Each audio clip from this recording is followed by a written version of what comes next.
तो hello students, तो हम लोग ग्रेविटेशन के चैप्टर को आगे बढ़ा रहे हैं। ठीक है, ग्रेविटेशन के चैप्टर में हमने देख लिया था कि कैसे ग्रेविटेशन जो है, लॉ ऑफ ग्रेविटेशन किसे कहते हैं, ठीक है ना। और कैसे जो है फोर्स जो है masses, different body of masses पे डिपेंड करता है, ठीक है। आज का टॉपिक बहुत इंपॉर्टेंट है। इंपॉर्टेंट इसलिए है कि भैया ग्रेविटेशन में, ठीक है, न्यूटन साहब से जब पूछा गया कि आपने जो है, अच्छा, gravitation universal law of gravitation भी बोलते हैं, इनवर्स लॉ भी बोलते हैं। तो इनवर्स लॉ क्यों बोलते हैं? तो न्यूटन साहब से पूछा गया कि भाई आपने जो है, ठीक है, ये कैसे बदला लगाया कि जो F is equal to m one capital G m one m two upon are square, तो नीचे की जो वैल्यू आर स्क्वायर आ रही है, ठीक है ना, F is equal to capital G m one m two upon are square या डी स्क्वायर जो भी है, डिस्टेंस बिटवीन टू बॉडीज। तो ये कहाँ से आया? तो न्यूटन साहब ने कहा कि भैया ये हमने कैपलर्स के थर्ड लॉ से निकाला है, ठीक है ना। How did Newton guess the inverse law? तो by the help of Kepler's third law, ठीक है। अब ये कैपलर्स का थर्ड लॉ क्या है? तो कैपलर्स के थर्ड लॉ को समझने से पहले हम कैपलर फर्स्ट और सेकंड लॉ समझेंगे, ठीक है। उससे पहले हम देखेंगे कि भैया कैपलर साहब हैं कौन, ठीक है। तो कैपलर साहब एक साइंटिस्ट थे, ठीक है, और इनके जो गुरु थे वो टाइको ब्राउन थे, ठीक है। तो टाइको ब्राउन के पास बहुत पैसा था, उन्होंने एक आइलैंड खरीद लिया और उस आइलैंड से प्लानिटरी मोशन वो सारे अपने स्टूडेंट्स को दिखाते थे। तो उन्हीं के एक स्टूडेंट थे कैपलर साहब, ठीक है। और कैपलर साहब वो सारी चीज़ें नोट करते थे, तो उन्हीं का जो कंक्लूजन सारी थ्योरीज का निकाला गया वो कैपलर साहब ने निकाला, और वही जो है तीन लॉ कैपलर्स के प्लानिटरी मोशन में दिया गया। तो सबसे पहले जो है कैपलर्स ये कहते हैं, ठीक है, क्या है सबसे पहला लॉ? सबसे पहला लॉ ये बोलता है every planet revolves around the sun in an elliptical orbit with the sun is situated at any one of its foci, ठीक है। इन्होंने ये कहा कि जितने भी प्लैनेट हैं, ठीक है, वो इलिप्टिकल पाथ में घूमते हैं। अब इलिप्स क्या होता है भाई? इलिप्स एक अंडाकार जो है संरचना है, ठीक है। मान लेते हैं कोई पॉइंट यहाँ है, ठीक है ना, ठीक, और एक पॉइंट यहाँ है। एक्चुअल में ये दो सर्किल है, ठीक है, दो सर्किल है, ठीक है। इन दोनों सर्किल को ज्वाइंट किए, ठीक है, और पचका दिए। तो पचका दिए तो एक सर्किल ऐसे हो गया और एक सर्किल ऐसे हो गया, तो इसीलिए इसके दो फोकस होंगे, ठीक है ना। इसीलिए क्या हो गया, इसके दो फोकस हो गए, F1 और F2। अब ये कोई पॉइंट है, ठीक है, यहाँ से यहाँ तक डिस्टेंस मान लेते हैं R1 है, ठीक है, और यहाँ से यहाँ तक के बीच की डिस्टेंस R2 है। तो ये R1 प्लस R2 हमेशा कांस्टेंट होगा, ये हम लोग 11th में पढ़ेंगे, ठीक है। तो बेसिकली इलिप्टिकल पाथ यही है। तो इन्होंने ये कहा कि दो फोकस हैं, ठीक है ना, और जितने भी प्लैनेट हैं, जितने भी प्लैनेट हैं जो कि रिवॉल्व करते हैं किसके अराउंड?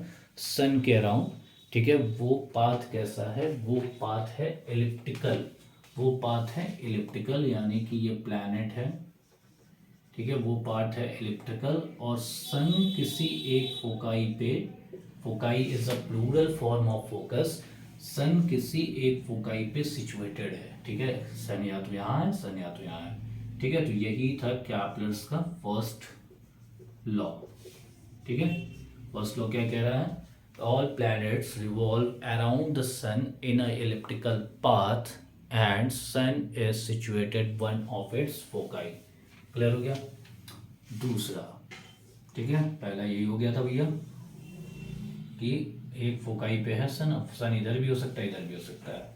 अब दूसरा जो इन्होंने ये कहा, दूसरा लॉ ये कहता है, ठीक है, in the elliptical orbit of the planet the line joining the centre and the planet, ठीक है, the line joining the centre and the planet, ठीक है, ठीक, ये प्लैनेट है, ठीक है। तो line joining the centre and the planet, okay, to the centre of the sun sweeps equal areas in equal interval of time. अब इसको समझते हैं हम। Equal areas in equal interval of time का मतलब क्या हो गया? मान लेते हैं कोई प्लैनेट है, ठीक है, वो 20 डेज में यहाँ से यहाँ आ गया, ठीक है ना, यहाँ से पॉइंट ए से पॉइंट बी तक आ गया। 20 डेज में वो पॉइंट ए से पॉइंट बी पे आ गया। स्वीप का मतलब झाड़ू लगाना, ठीक है। तो स्वीप कर रहा है, यानी कि ये एरिया मान लेते हैं A1 है, ठीक है, या ए है, जो भी है आप कह सकते हैं। तो 20 दिन में वो, ठीक है, यहाँ से यहाँ आ गया। ठीक है, अब मान लेते हैं फिर हम जो है 1-1.5 महीने बाद फिर ऑब्जर्व करने जा रहे हैं, तो प्लैनेट कहीं पे यहाँ पे था। ओके, ठीक है, तो 30 डेज बाद हम देख रहे हैं प्लैनेट यहाँ पे है, मान लेते हैं पॉइंट कोई सी है। अब अगले फिर 20 डेज में वो प्लैनेट यहाँ से यहाँ आ गया। ठीक है, ठीक है, नेक्स्ट 20 डेज में वो यहाँ से यहाँ आ गया। अब यहाँ पे कोई एरिया स्वीप किया इसने A2, तो इसने क्या कहा भाई कि भाई sweeps equal area in equal interval of time. Time interval दोनों सेम है, तो ये जो प्लैनेट है, ठीक है, 20 डेज में जितना एरिया इधर स्वीप करेगा वही अगले 20 डेज में वो इधर स्वीप करेगा। मतलब ये दोनों एरिया क्या होंगे, इक्वल होंगे। ठीक है ना, ये दोनों एरिया क्या होंगे, इक्वल होंगे। तो ये था कैपलर्स के 2 लॉ। अब थर्ड लॉ जिसके थ्रू, ठीक है, हमारे न्यूटन साहब जो हैं गेस किए थे वो देखते हैं। ठीक है, तो थर्ड लॉ कैपलर्स का थर्ड लॉ क्या कहता है, थर्ड लॉ ये कहता है, अच्छा पहले फिगर बना देते हैं। ठीक है, अभी 9th के स्टैंडर्ड से ही बता रहा हूँ मैं। ठीक है, तो भैया यहाँ पे सन है कहीं, तो थर्ड लॉ कैपलर्स का थर्ड लॉ ये कहता है the square of the time period of revolution of the planet. अब देखो टाइम पीरियड, ठीक है, time period of the planet ये क्या होता है, टाइम पीरियड कैपिटल टी से डिनोट करते हैं। अब टाइम पीरियड जैसे क्या हो गया भाई कि कितने टाइम में प्लैनेट सन के एक चक्कर घूम लेगा। ठीक है, ठीक है, सन के एक चक्कर ये जितने टाइम में घूम लेगा, ठीक है, वो कहलाएगा time period of this planet. ठीक है, अब अलग अलग प्लैनेट का अलग अलग होता है। अर्थ मान लेते हैं 365 डेज में है। ठीक है, तो अलग अलग प्लैनेट का अलग अलग होगा, जरूरी नहीं कि वो सेम होगा। ठीक है, जुपिटर का अलग टाइम पीरियड होगा, सैटर्न का अलग टाइम पीरियड होगा, मार्स का अलग टाइम पीरियड होगा। तो हर एक प्लैनेट का अलग अलग टाइम पीरियड होगा। तो टाइम पीरियड का बस मतलब ये हो गया that time in which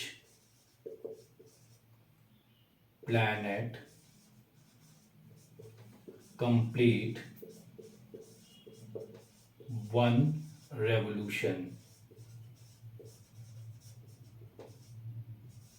of sun।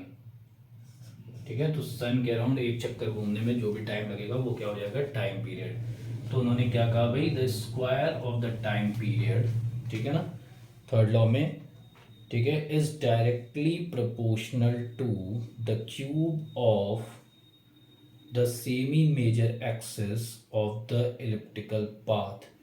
ठीक है ना, इलिप्टिकल ऑर्बिट। ठीक है, तो सेमी मेजर एक्सिस कहीं कहीं लिखा है, ठीक है, कहीं कहीं रेडियस लिखा है, तो कोई दिक्कत नहीं है। सेमी मेजर एक्सिस जो है हम इसको लेंगे यहाँ से यहाँ तक के लाइन की ज्वाइनिंग को। ठीक है, तो ये होगा इसके क्यूब के बराबर। ठीक है, तो the square of the time period, ठीक है, तो हम इसको ऐसे भी लिख सकते हैं, r cube is proportional to T square. ठीक है, अब ये साइन हटता है तो कांस्टेंट आता है, तो R3, ठीक है, इज इक्वल टू के, कांस्टेंट कोई मान लेते हैं, इज टी स्क्वायर। ठीक है, तो यहाँ से r cube upon T square ये हो जाएगा कांस्टेंट। ठीक है, तो यही थर्ड लॉ था, ठीक है, कैपलर्स का, और इसी से न्यूटन साहब ने गेस किया था। अब कैसे गेस किया था वो भी देखते हैं, उससे पहले इसका एक और फॉर्मूला मान लेते हैं। 2 प्लैनेट है, दोनों का अलग अलग हमको निकालना है। ठीक है, तो T1 square is R1 cube, ये फर्स्ट प्लैनेट के लिए है क्वेश्चन नंबर 1। और दूसरे प्लैनेट के लिए T2 square is proportional to R2 cube.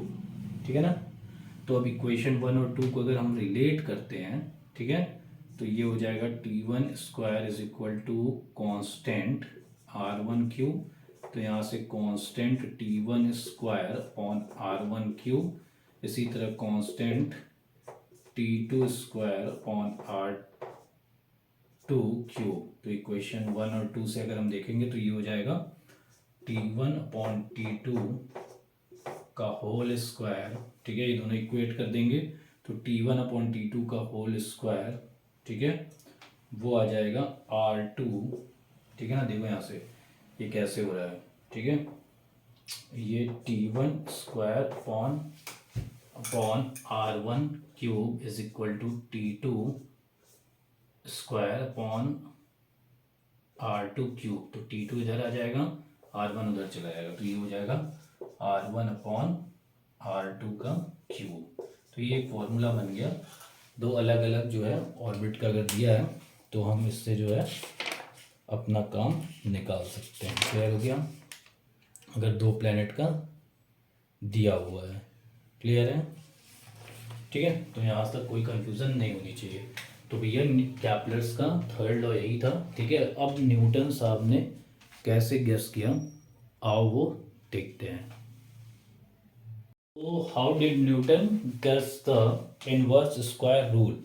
ठीक है, तो भैया आओ देखते हैं कि न्यूटन साहब ने कैसे जो है इसको गेस किया। तो न्यूटन साहब ने सबसे पहले चीज़ ये मान लिया, इस लेवल पे भी हम देख रहे हैं 9th के लेवल पे, कि भैया जो हमारा सन है, ठीक है, वो सेंटर पे है, ठीक है, और जो प्लैनेट है वो सर्कुलर मोशन में घूम रहा है, ठीक है, और जो फोर्स लग रहा है जो कि मेंटेन कर रहा है इस मोशन को, दैट इज सेंट्रीपिटल फोर्स। ठीक है, सेंट्रीपिटल फोर्स उसको मेंटेन कर रहा है। ये हमारा प्लैनेट है, ठीक है, और ये सन है, ठीक है ना, या कोई भी दो क्या है ऑब्जेक्ट्स हैं, ठीक है, दो बेसिकली जो है ग्रेविटेशन लॉ में क्या उन्होंने बोला कि दो ऑब्जेक्ट क्या फिर दो पिंड है या फिर जो भी हैं, ठीक है ना, दो हैं, ठीक है, उन्हें भी जो होना है, ठीक है। तो ये प्लैनेट हो गया, ये सन हो गया, ठीक है, ये प्लैनेट ये सन, ठीक है, और इसके बीच का फोर्स F, इसको सेंट्रीपिटल फोर्स भी कहते हैं, और जो एक्सेलरेशन होगा इन दोनों के बीच में होगा वो v² अपॉन r। अब ये कैसे आया, ये हम जब डिफरेंशिएशन इंटीग्रेशन पढ़ेंगे तो हम आगे डिस्कस करेंगे, यानी कि हायर क्लासेस में डिस्कस करें। अभी जो एक्सेलरेशन होगा, ठीक है, वो इतना होगा, ठीक है, क्लियर हो गया? ठीक, तो जो ग्रेविटेशनल पुल होगा, ठीक है, इन दोनों के बीच में, या फिर फोर्स ऑफ ग्रेविटेशन कह सकते हो, या फिर ग्रेविटेशनल पुल, ठीक है, तो वो होगा F is equal to m into a and that is equal to m into v² upon r। ये मान लेते हैं इक्वेशन नंबर 1 हो गया। क्लियर हो गया? ये हो गया इक्वेशन नंबर 1। अच्छा, अब हमको टाइम पीरियड निकालना है, ठीक है, तो स्पीड इज इक्वल टू क्या होता है भाई, स्पीड बचपन से पढ़ते आ रहे हैं, speed is equal to distance upon time, ठीक है। अब टाइम क्या भाई, डिस्टेंस क्या होगा, इसका एक चक्कर लगाने में कितना डिस्टेंस कवर करेगा, सर्कमफरेंस ऑफ दिस सर्किल, ठीक है, और स्पीड यहाँ से टाइम पीरियड t क्या हो जाएगा, distance 2πr upon speed v, ठीक है ना। तो इक्वेशन नंबर 2, ठीक है ना, स्पीड क्या हो गई, v हो गई, और यहाँ से v क्या हो जाएगा भाई, 2πr अपॉन t।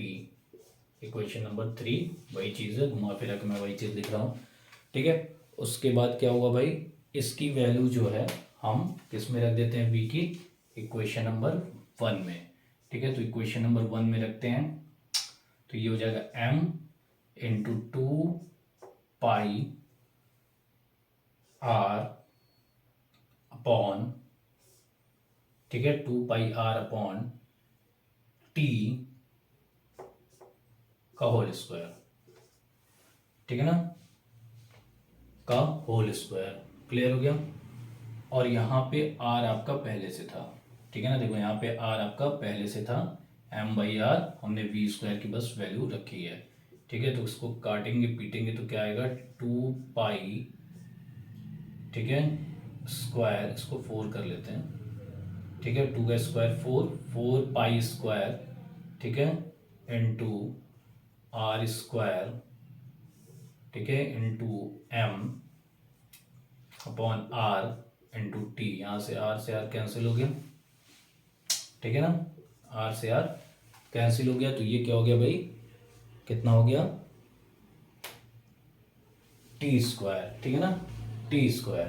यहाँ तक किसी को कोई समस्या नहीं होनी चाहिए। तो यानी f is equal to 4π² into r upon, ठीक है, अपॉन t², ठीक है, अपॉन t², ठीक। तो यहाँ तक किसी को कोई प्रॉब्लम नहीं होनी चाहिए। क्लियर है? अब देखो ये टी स्क्वायर है, ठीक है। अच्छा, जो थर्ड लॉ कैपलर्स का क्या कह रहा था कि आर क्यूब, ठीक है, इज प्रपोर्शनल टू, ठीक है, is proportional to T square, यही था।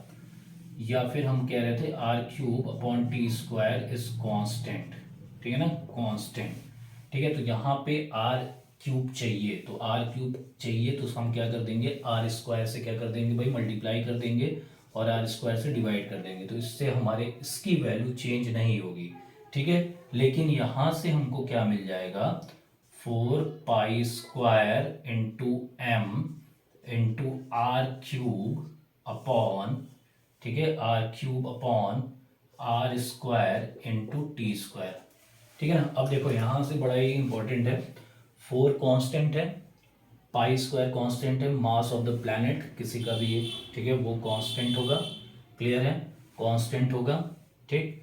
और R cube upon T square भी कांस्टेंट है बाई कैपलर्स थर्ड लॉ, ठीक है, बाई कैपलर्स थर्ड लॉ ये भी कांस्टेंट है। तो ये सारे अगर कांस्टेंट हो गए तो F is inversely proportional to R square, ठीक है, यही उस फॉर्मूले में यूज हो रहा था, F is inversely proportional to 1/r square, ठीक है। यानी कि F is equal to 4a है, तो ए 4 को अगर कांस्टेंट है तो एफ इज प्रोपोर्शनल टू ए कर सकते हैं। यानी कि अगर हम कहें जेड, ठीक है, इज इक्वल टू पाई है, पाई आर, तो पाई कांस्टेंट है तो जेड को हम डायरेक्टली प्रोपोर्शनल टू आर कर सकते हैं, वही काम हम यहाँ किए हैं। तो इसी तरह से न्यूटन साहब ने जो है गेस किया था क्या, इनवर्स स्क्वायर लॉ। तो ये इंपॉर्टेंट है, बेसिकली 9th सिलेबस में नहीं है, ठीक है, लेकिन ये जानना जरूरी है कि कैसे गेस हुआ था। और ये कुछ नहीं था, एक सिंपल मैथमेटिक्स इन्होंने किया था। ओके, तो फिर हम लोग आगे नेक्स्ट वीडियो को और कंटिन्यू करेंगे, ठीक है। तब तक के लिए थैंक यू।